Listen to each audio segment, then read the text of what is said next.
famous glazes of the world. Hi YouTube, I'm Chef Lily. I'm here in the Blue Apron Studio Test Kitchen. Today we're gonna make 2 different kinds of glazes with some things you probably already have in your pantry. I'm gonna show you how to make one in the oven and one on the stovetop, and let's get to it. For our first glaze, we're gonna make an Asian style hoisin glazed pork meatloaf. So our first ingredient here is soy glaze, which is a cooked down, thicker soy sauce product. We have hoisin, which is an even thicker soy sauce product. Some sambal oelek, which is a chili paste, and sesame oil, which is gonna give us this really nutty, deep, umami flavor to this glaze. So in goes our sambal. Next is gonna be our hoisin and our sesame oil. If you want the exact measurements, check out the description below. I'll leave a link for you there. I'm gonna go ahead and reserve a little bit of this glaze for after cooking to finish it with, and I wanna put it in a separate bowl so it doesn't touch any of the raw meat. The glaze that's gonna go on our meatloaf after is gonna be a little bit brighter and tangier, whereas the glaze that's gonna be cooked on is gonna have that caramelized umami flavor that we're looking for in this meatloaf. A good rule of thumb with a glaze like this that has a lot of sugar in it is you don't want it to be going in the oven longer than about 30 minutes, otherwise it might burn. This is only going in for 20-25, that's gonna be fine. I want it to get darker and a little burny and caramelized, but I don't want it to get black. That's not gonna taste good. Here we go. I wanna get all sides of this, make sure it gets all the bits. I don't want any naked meatloaf. We're keeping our other glaze totally separate from this.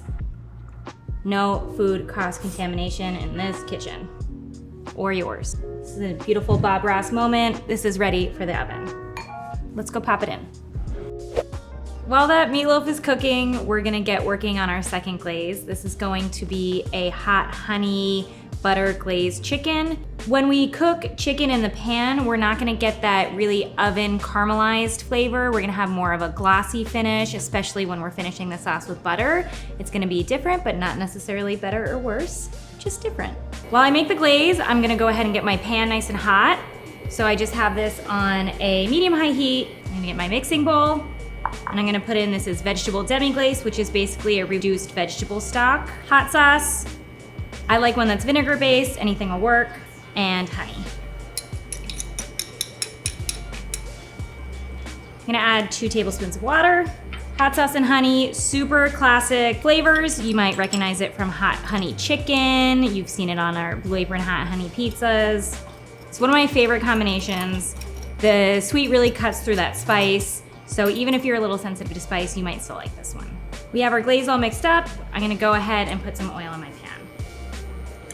Time to season our chicken. I'm gonna be pretty generous with this. You don't want any bland chicken. Just gonna hit it with some salt and pepper. If you have a spice blend you like, now's the time you can put that on too. All right, my pan is good and hot, and I'm just gonna go ahead and lay this in here.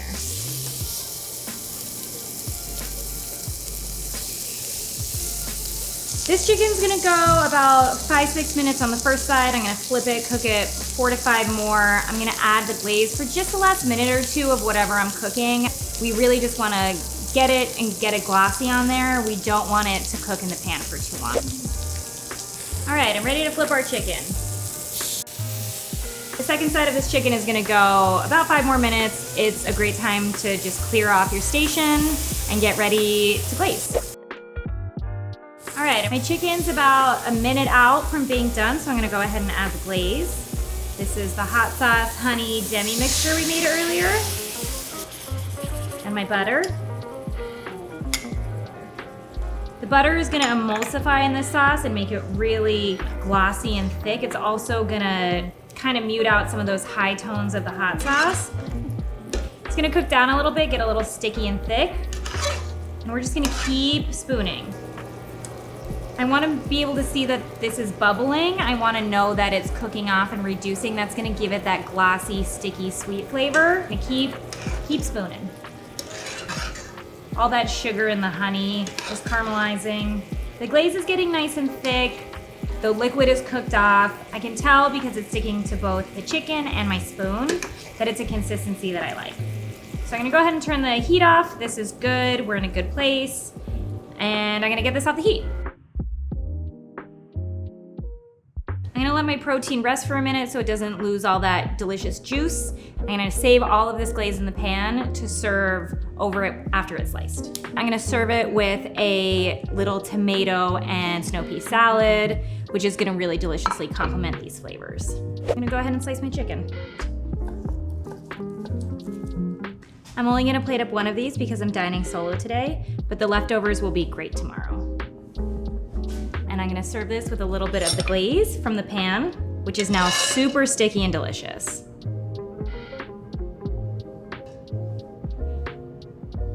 Our meatloaf has been resting for about 10 minutes. I'm gonna go grab it.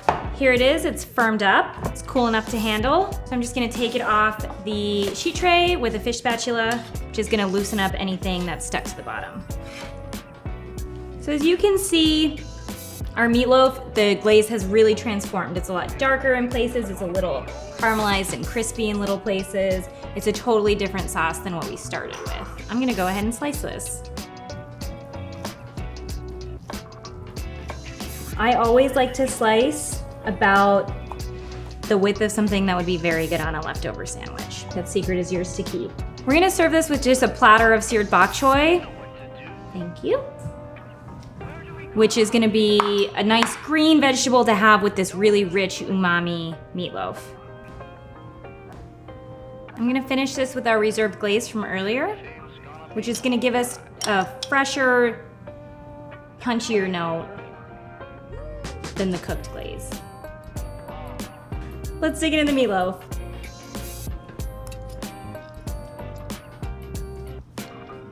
Oh, it's so good. It's gingery. It's caramelized. It's got that really deep soy umami flavor. Definitely tastes like a pork dumpling. All right, let's try the chicken. I'm gonna soak up some of this extra sauce. That is sweet, that is spicy.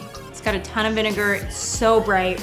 This is gonna be my back pocket summer picnic chicken for the rest of the year. We've made two very different glazes today. We've made a sweet, sticky, soy-based, umami baked glaze and a really bright, spicy, buttery pan glaze. Really different versions of the same technique. Thanks for hanging out with the glazes today. I really look forward to seeing what everyone makes at home. Check out some links down below. Let me know what you do, and I'll see you soon.